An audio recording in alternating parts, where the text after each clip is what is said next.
Welcome to the Health Trip Podcast. My name is Jill Foose. I'm a functional medicine and integrative nutrition health coach.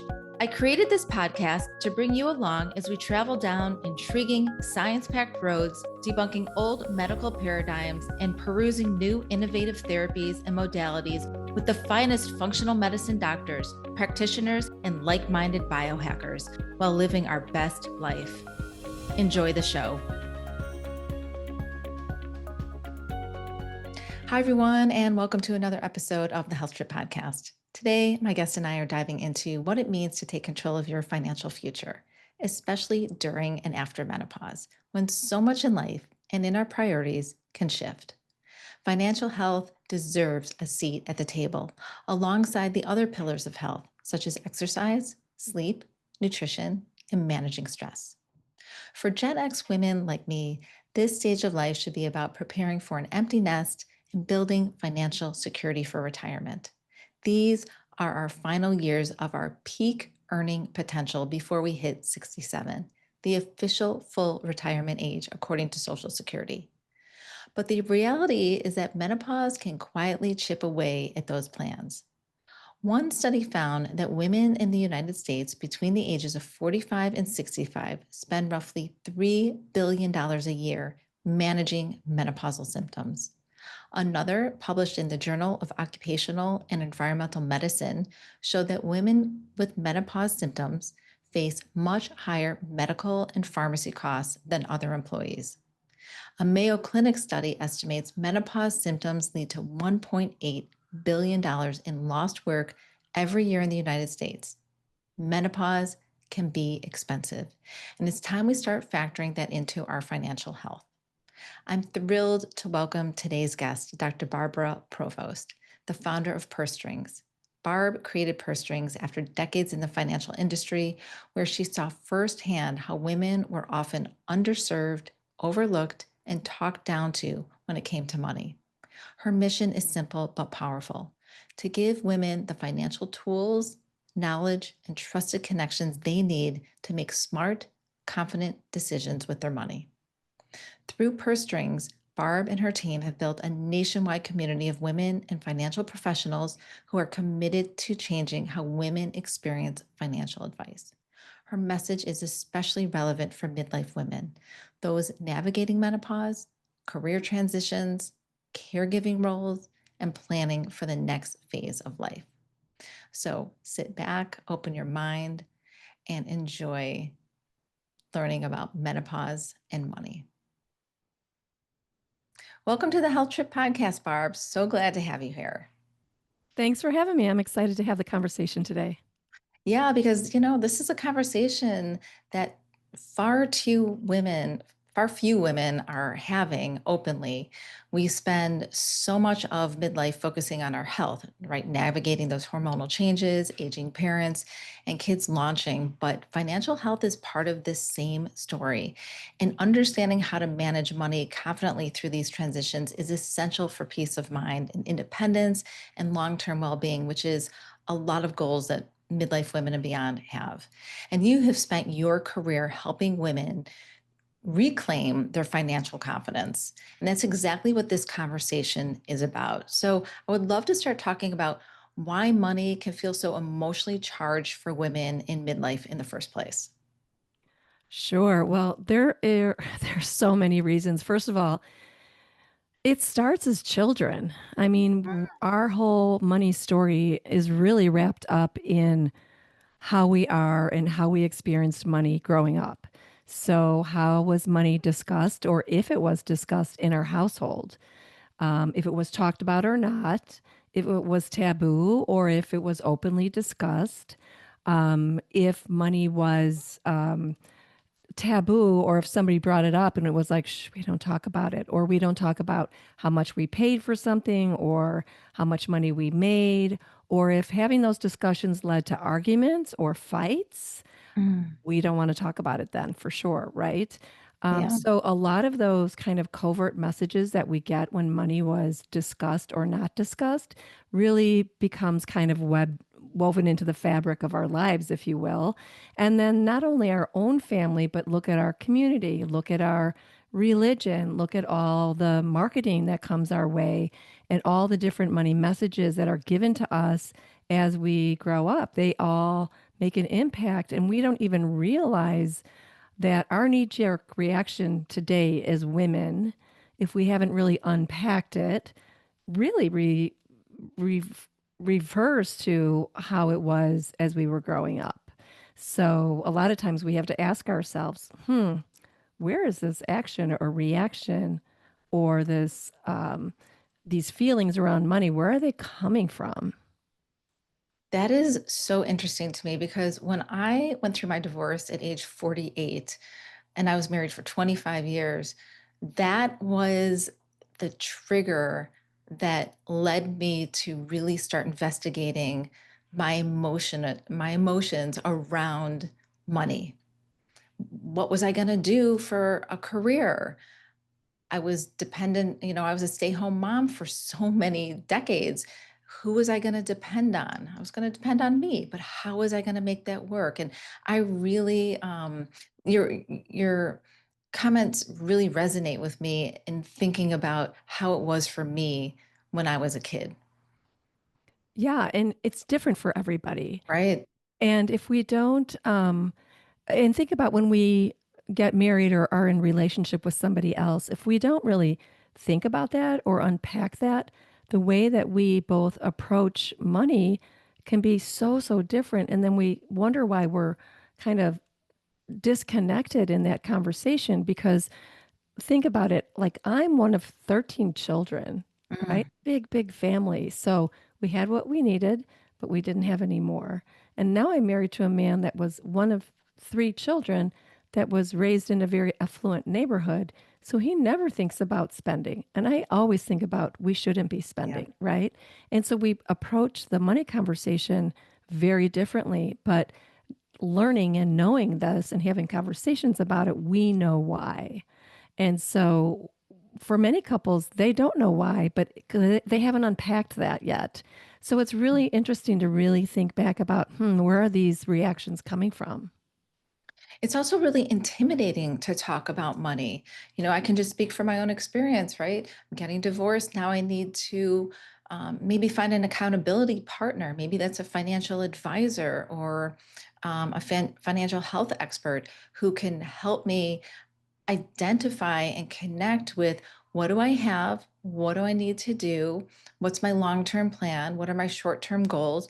All the things. And it can be really intimidating going into that conversation when you've never had it before because you don't know, is there a lingo around it? Is there, what are all the nuances to that conversation? Will I be able to understand it? And this is a huge barrier to Absolutely. entry.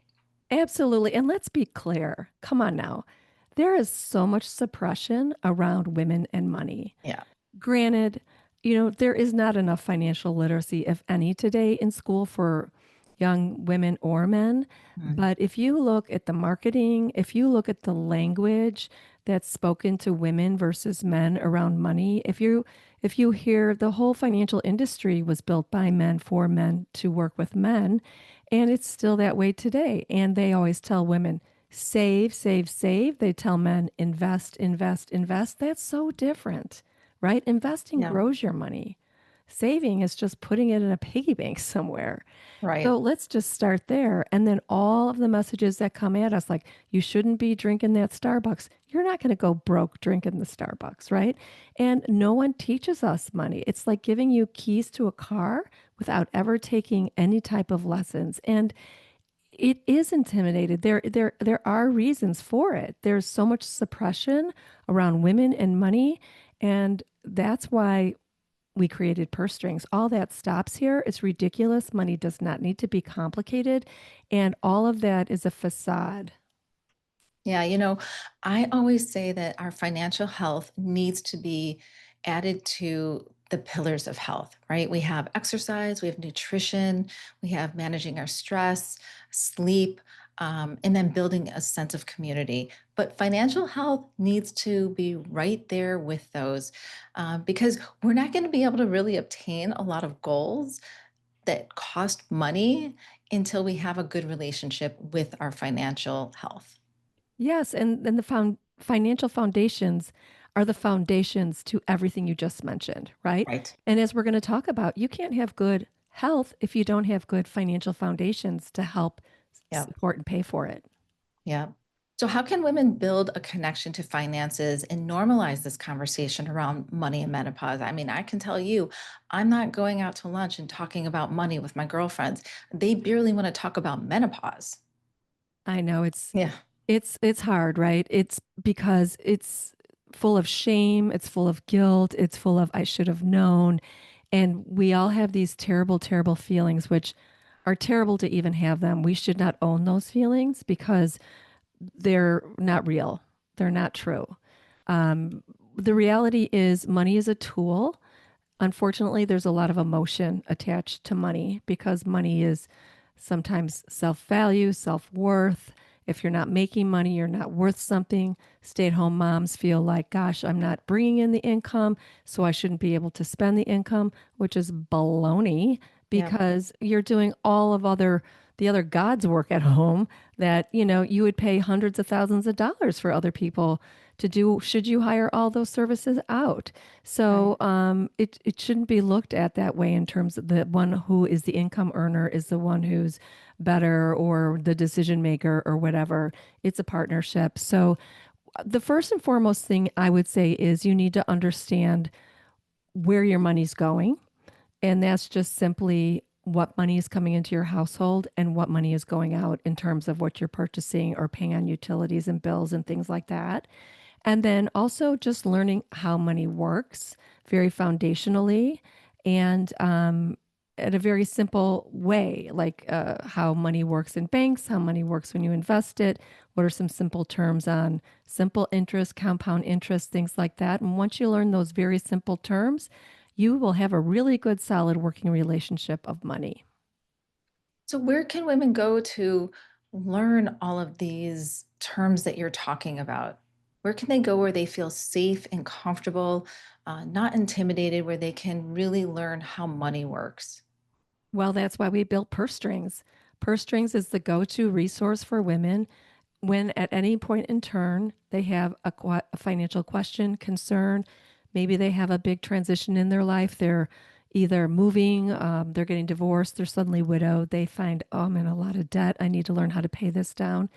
At Purse Strings, we give you free online tools and resources and information to address a lot of those concerns. And then when you need to work with a financial professional of some sort to help you out, we have a directory of vetted financial professionals who we've talked to, vetted, and they focus on serving a women's market. Hmm. So let's talk about some of those expenses that a woman is going to have to think about in midlife, while she's transitioning through menopause and then getting on the other side of that, because we are living a lot longer, right? We aren't disappearing at age 40. We're, excuse me, we're living until our 70s, 80s, and 90s, hopefully. So we need more money to last for longer. Absolutely. And that's so important to remember. In fact, some financial planners will plan out to the age of 100 for women. Mm. And the reason for that is because we need to make sure our money is lasting longer because women typically will age alone. And that's because women will typically outlive their male spouse. And I love what you're doing in the work that you do about making sure we're healthy and that we are living good, healthy lives because aging solo is a time where it's costly because our health does start to deteriorate and we're living solo and we might need some oversight. A lot of these expenses do go up and we do see more, seek more medical advice. And so we want to make sure that as we're investing and growing our money, we're leveraging our money the best way possible so that we have enough to stretch and manage and take care of ourselves as we age solo and take care of our health. Yeah, exactly. Some of those fixed expenses that I can think of are our mortgage or our rent, utilities, insurance, things like that. I can also think of like hormone therapy. Insurance doesn't cover 100% of it for most women, and for some women who might not have health insurance, they're going to have to pay cash out of pocket. And then there's supplements, there's lifestyle changes. Do you consider lifestyle changes such as joining a gym, like exercising, or let's say you're on a hair loss to hair growth journey? Is that a fixed expense if you're using medication that you need every month? Where do you draw the line at a fixed expense and things that are more variable, and how can women think about this? Yeah, and I think everybody has to make those decisions for themselves. I mean, I think about yoga, I think about massage. Hmm. Massage is so important. In fact, touch is so important. And I had a woman who lost her husband, and her therapist said, you need to go get a massage once a month just for the whole idea of touch, the ability to be touched. And, just for those of us who are exercising, those of us who are trying to do yoga or other things for our lives and for our fascia and all of that and our skin, it's important. And yet, that's not covered by insurance. There's so many proactive health activities that we need to continue to do that I think are fixed expenses, whatever it is that A brings you joy, brings you Hmm. health, makes Hmm. your body limber and getting up off the floor when you're playing with your grandchildren and keeps you moving is so, so important to your health. And I think we all need to make those decisions for ourselves. What is it? For me, it's tennis. For me, it's massage. For me, it's yoga. Those things I really want to work into my fixed expenses. Those are non-negotiables. So when those are fixed expenses, what do I give up for that? Or what do I balance out with that as well, right? So it's a give and take depending on what our budgets are. Yeah, I really love the use of the word non-negotiable. That's something in health coaching that I talk about all the time. And for me, my non-negotiable is my hair loss treatment. Every year I do an expensive treatment called Alma's Head. It's, cost me thousands of dollars a year. And I have had to really think long and hard about how important is this to me? Does it align with my values? Does it align with my wellness vision? And it does. And so I've cut back on other things that were more variable, um, or maybe even emotional spending type of things, so that I can make sure my hair growth budget is a constant thing in my life year in and year out. I agree. And when you think about living longer and trying to accommodate for different expenses that normally we wouldn't even think about accommodating for instance, think about as we raise our children, maybe we have big houses. Do we really need a big house as we're aging solo? Maybe we downsize to a 1 or 2 bedroom, sweet little house or condo or something. And then with those um, savings, we move those savings into something that are our other non negotiables that we choose to do. Maybe it's travel, massage, yoga, whatever it is.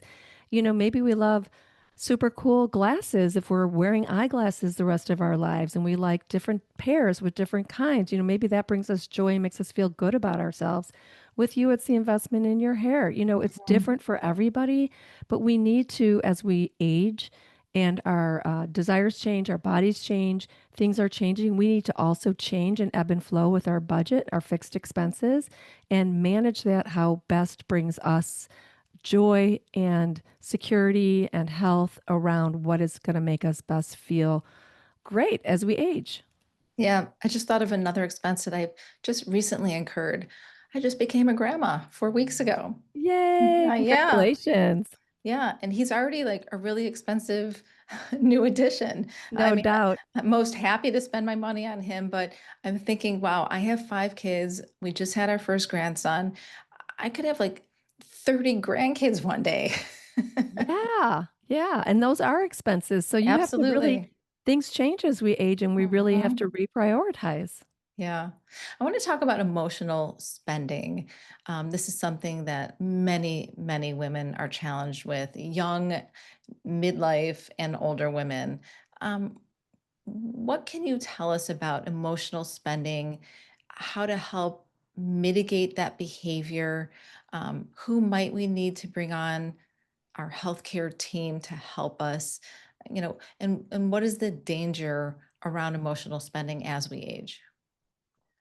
The one thing I've heard most around emotional spending is how easy it is, A, to buy from Amazon. Hmm.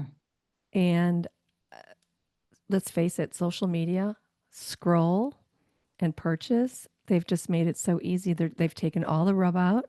All you need to do is put your credit card in there and they say, "Do you want me just to save it for later?"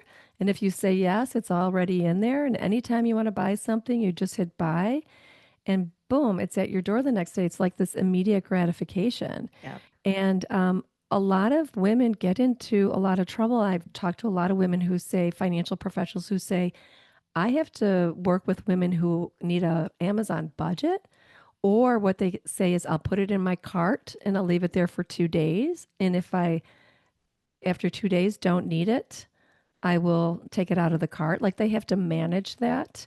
So it's not even so much in the store emotional spending, although that happens as well, but so much of more is online emotional spending. And it's just this immediate gratification that we need it now. That, and we see how other people are living and how they have these beautiful lives and these beautiful clothes and this fast fashion. And we all need this stuff. And it's just been so easy to purchase without it even feeling the pinch until what? You get the credit card bill. Yeah. And for midlife women who are navigating menopause, there are so many products out there that are pointed to our pain points, so to speak, and giving us solutions. Buy this and you will solve your problem here. Buy Mhm. this, use this, and all your issues are going to go away. And it's just, this, I call it meno washing. It's this marketing to our pain points that just is false marketing. And for that emotional spender who is sitting at home navigating menopause, perhaps she's um, experienced weight gain and so she needs different types of clothing, or she's reading about a new probiotic that promises her belly will go away. So it's really hard for a lot of women who are already feeling really down about themselves, navigating so many different physiological changes going on, especially like skincare, right? I think about skincare, and as we age, our skin changes because of our estrogen dropping. And there are so many creams and lotions and potions out there promising you this beautiful, glowing, youthful skin that, quite frankly, don't work. Mhm. So it's really hard to navigate this emotional spending in midlife. What are some tips you have to help someone really hone in on how to take control here? Yeah, that's why I love the work that you do, because if you're working with a really good coach who can help you through it, they can guide you on really what is really good for you and what's just a bunch of junk, right? Yeah. And what you should invest your money in and what's just a scam. And the reality is, we have to face it. We are aging. Things are going to change. Our face is going to change. And really, we need to think more deeply about who we are as a person and the fact that we are good people. Our face is not, if our we have a few more wrinkles or whatever, I always say that means because I smile so much, I have a lot of smile wrinkles. So I'm going to appreciate those. But, we have to really work with the experts that are going to give us expert advice and guide us, invest in those people, and don't throw your money on things that are, just, uh, on a whim. They don't work. The marketing out there is so good. It can really, really pull you Yeah. in. We've all done it, right? We've all Oh, yeah. done it. But, we learned the hard way that I got taken or I spent way too money on this. It never worked. But we lesson learned. Let's work with the professionals who really know what's right, what's wrong, and help guide us. Yeah. We talk a lot about mindset and health coaching, and money brings its own emotions, as we're talking about the fear, the guilt, the scarcity. How do you see those emotional patterns show up for women, specifically in midlife? And what are some small ways to help them shift out of it? Well, it takes work just like anything, right? There are financial coaches, money coaches, that will help guide you as well, because it's hard to break some of those habits that we've had our whole life around either spending or overspending or getting caught up in something. And buying something that probably was too expensive. We couldn't have afforded it in the first place, emotional spending, or just feeling bad about bad money habits. But if you work with the right professionals, they can really guide you. They can be there for you before you pull the trigger on something maybe you're not sure if you should do or not. It takes work to break habits, but if you work with really good coaches, they can give you good things to think about, good ways to take pause, good kind of mantras to work through, and good ways to celebrate great decision making, great ways to navigate either your financial or health decisions. And time after time, you find that you start strengthening those muscles, right? A little bit more and making better decisions and really taking ownership of your own financial future. It doesn't happen overnight, just like health, getting healthy. It doesn't happen overnight. It takes some work, it takes working with some really good coaches and professionals, and it takes learning. Right. And those coaches cost money. And so this is where I say you're investing in your health, your wellness, your future, your longevity, your health span, like all of the things. And sometimes we have to invest so that we can relearn better behaviors. Invest is what you need to say. It's because, Mhm. sure, somebody will say, Barb, why would I invest or, pay for a financial coach if I'm really kind of in debt? I'd say, well, you're going to be more in debt if you don't have really good Mm. information and accountability partner, someone who's giving you good strategies, ways to make good decisions moving forward, because that investment is going to be far less than the many, many, many more mistakes you could be making without having that accountability partner, that coach by your side moving forward. Yeah, that is such a good point. It's like in the healthcare system, be preventative and proactive so that you are a more informed um, and savvy purchaser out there. hmm What's one financial blind spot you often see women in their 40s and 50s overlook, something that might feel urgent but has a big impact later? They're not aware of where all their money is. Mm, They kind of know some things, but my suggestion would be know where every single a bank account is and what the balance is and who's on it, and have that all logged somewhere so you know exactly where every single dollar is that you are owner of. Sometimes people go, well, I think I have something here. I might have something in a Fidelity. I might have a life insurance. I might have this. You really, really need to know where your money's at. And at any point in time, you should know how much money's in your wallet and in your bank account at any given point in time. To that degree, you should know where your money is. and do you have like a good system to apply to this? Well, I would say we have that know where your money's going, and then I would just say it's just a matter of we have a family emergency guide that's free and on our system as well. It's a pretty comprehensive document.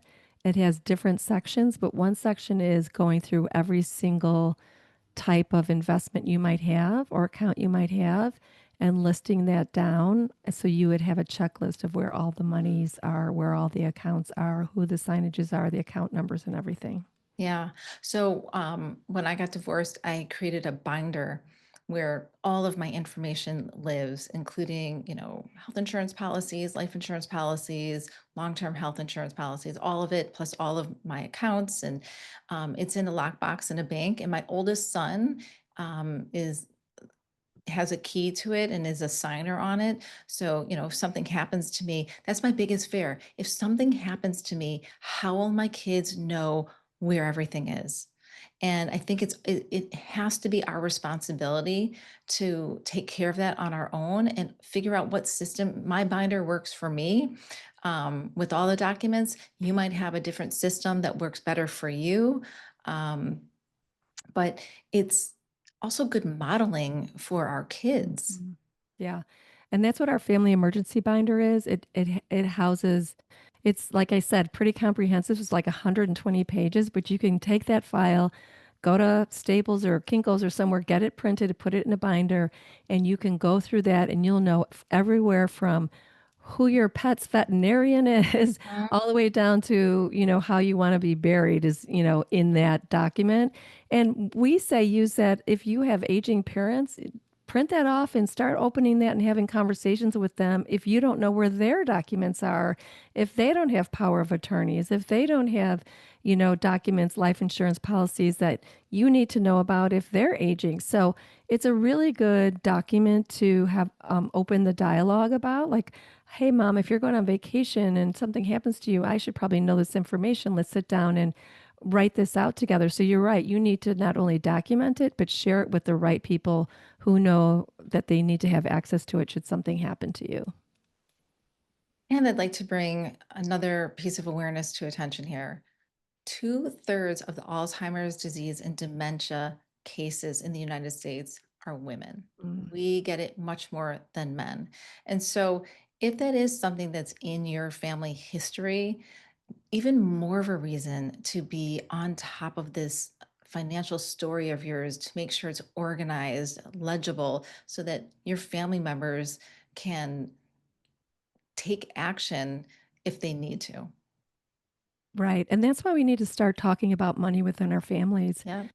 having money conversations, having conversations about power of attorneys, about trusts and wills and who's responsible for what, and keeping it in a locked and secured spot, letting other people know that, they're the power of attorney and that you've gone over the documentation with them.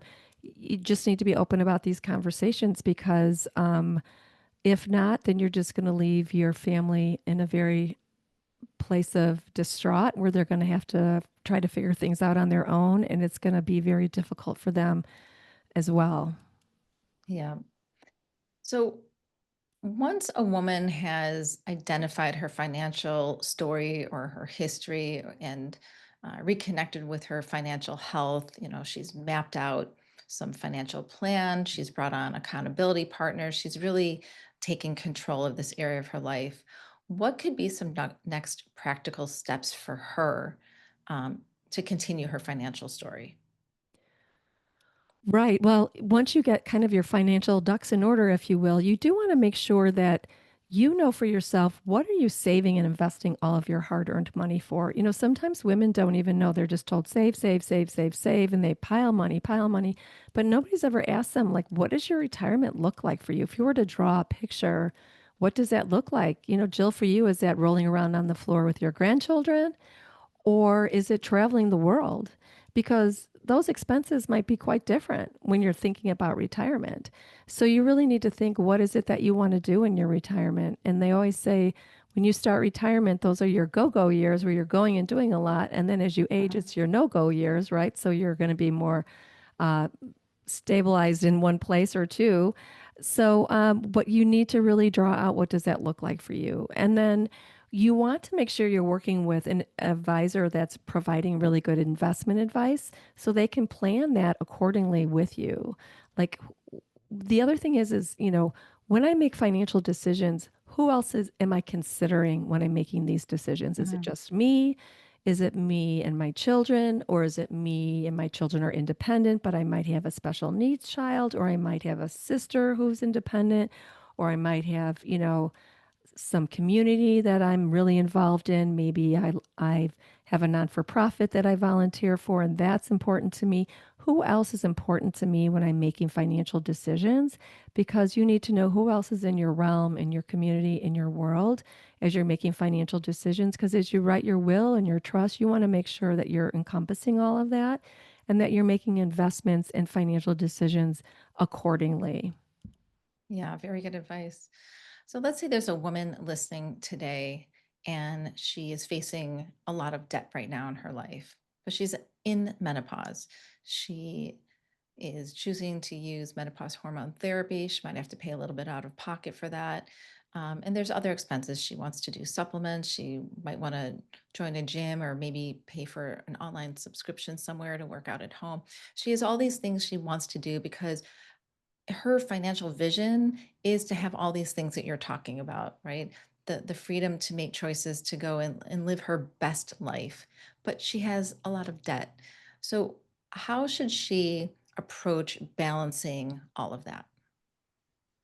Well, a lot of debt could be 10,000, it could be 100,000. It depends what people feel like Mm, a lot is. So, a couple of things. One is we have a worksheet called um, Snowball, Pay Down Debt, and that's free. You can just download that and it'll work through how to best pay down your debt if it's, revolving debt like credit card debt. Or is it, you have a huge mortgage, you can't afford that anymore. So you really need to think, what is my debt? Is it credit card debt? Is it a mortgage? Do I have a lot of cars that are leased or do I have a lot of car payments? Kind of look at what is that debt. You need to really make sure you're clear on what your debt is. And then you have to look at what your income, so how much money is coming in. And then you have to discern what are non-negotiables, like we just talked about, right? mhm, What is it that I mhm. really want in my life? And then you have to say, what can I change or negotiate for with myself, like in order to change things around? I mean, I've talked to women who've downsized their houses. They've made Yeah. big changes to make big changes in their lives, and we're happy as a clam knowing, oh, I don't have that big mortgage hanging over my head anymore.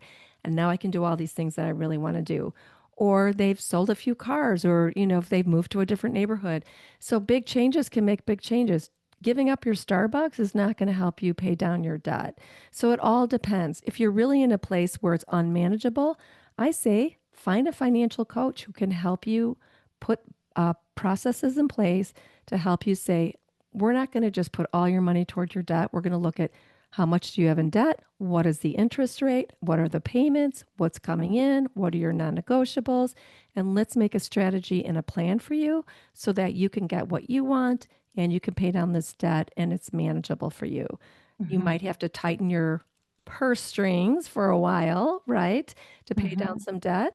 And you might have to maybe put off some things for a while, but as some debt gets paid down, loosen those up, get more things of what you want. So if you have a good working financial coach that can put those strategies in place, you can get a process that you can work through so that you can manage it in a way that it's meeting your goals and it's paying the debt down. But it's about consistent and repeatable good process and behavior to manage that.